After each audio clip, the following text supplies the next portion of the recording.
Nearly everyone experiences some level of workplace stress, some undoubtedly more than others.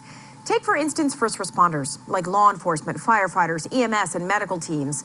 In this segment sponsored by Syntero, we're learning it's not just about creating a customized mental health care plan for these workers, it's also about breaking those stigmas. I'm happy to welcome Susan Ortega, Director of Strategic Partnerships and Initiatives with Syntero. Good to see you again, Susan. Good to be back, Robin. All right, it is no secret, I would say, that first responders have a high-stress job, right? A high-stress environment. So what are some of the behavioral health concerns that are common for people in these lines of work? When we think about first responders, it's important to remember they're people first. And so they really are impacted by some of the same risk factors as the general population, things like history of family mental health and substance use concerns, social isolation, legal, financial stressors. For their role specifically as first responders, they can be exposed on a daily basis, potentially more than once in a shift, to traumatic events, things like suicide, car accidents. When you consider this shift work alone, that can increase potential social isolation.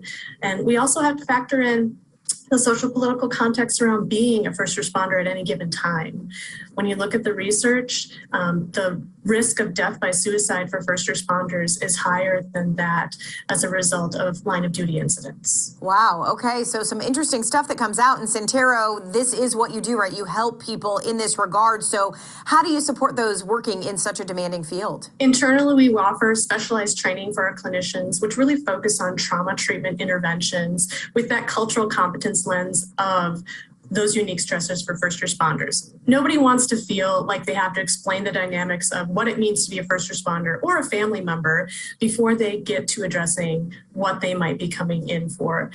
Specifically, we have programming such as Backing Our Frontline, which offers short-term skills building opportunities for first responders residing or employed in Delaware County. Our GRIT program, Growing Resilience Intentionally Together, focuses on partnerships with specific first responder agencies who have reached out to Syntero to provide annual or biannual opportunities for their members to develop some stress management, skills building, maybe resource linkage opportunities, as well as some professional development. In addition to those specific programs, we have fulfilled requests to facilitate CIT trainings. We also serve on a few advisory boards for first responder agencies who are looking to have that behavioral lens when reviewing policies, procedures, community engagement processes. We also consider it an honor to come alongside several different first responder agencies as they've been impacted by deaths by suicide of their members. Now, Susan, I know, too, that being open, addressing mental health, there's always been a stigma associated with this. When it comes to people that are first responders, are you seeing that happen any differently? Do they have the same stigmas associated with it? Yeah, when we think about stigma and reducing it, some of the first steps really surround how we talk about it, how we view services and supports. There's absolutely can be a culture of that concern around stigma or other people knowing if you're seeking services when you are a first responder.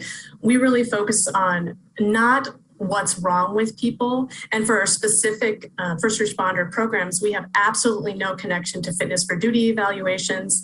We really want to focus on how do we help first responders be as healthy and well as they can so that they can focus on their goal of serving their communities. Absolutely. And it goes beyond the first responders into their families as well. We know that. And even having a family member who is also a first responder, right? That happens a lot. So how do you help them when there is another layer to it like that?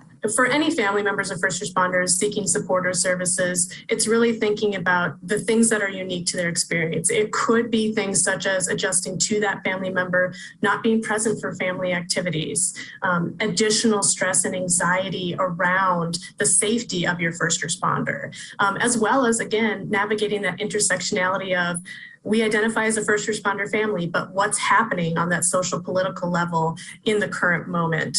And really thinking about and acknowledging they might not experience the stressors firsthand, but they still impact family members. Absolutely. All right. So you both help the first responder, their family, as well as in training the clinicians who work with them. So it is just kind of this group effort to make sure that their mental well-being is in the best possible place as they have such important jobs. So I want to let people know Syntero.org, great place to go to get started there. And Susan, thanks again for being here. Absolutely. Thank you.